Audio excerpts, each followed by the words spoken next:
two sides to bigotry, and there are no two sides to hatred. And if you choose to march with a flag that symbolizes the slaughter of millions of people, there are no two sides to that. The only way to beat the loud and angry voices of hate is to meet them with louder and more reasonable voices.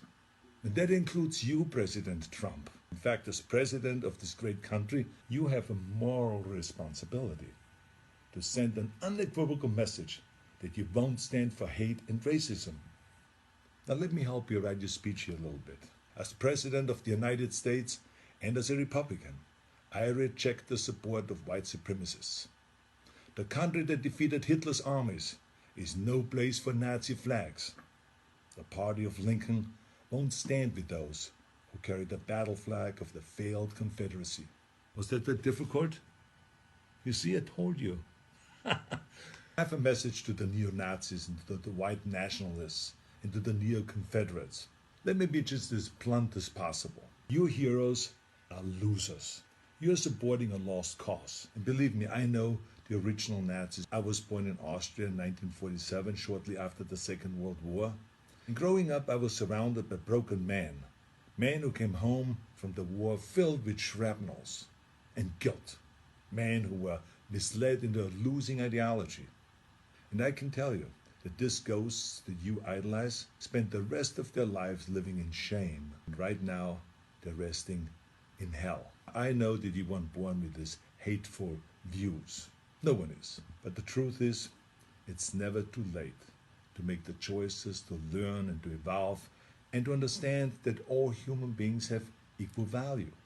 If you say, Arnold, hey, I was just at the march, don't call me a Nazi, I have nothing to do with Nazis at all. Let me help you. Don't hang around people who carry Nazi flags, give Nazi salutes, or shout Nazi slogans.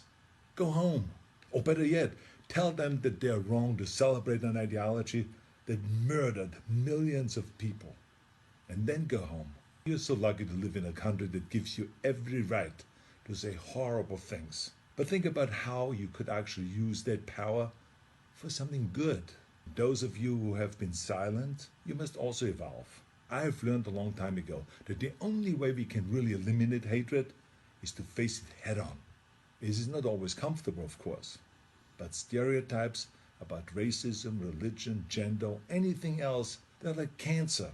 If you had a tumor, you wouldn't quietly hope that it slowly disappears. You would sap the shit out of it with all the chemotherapy and cut it out and try every experimental treatment until it was gone.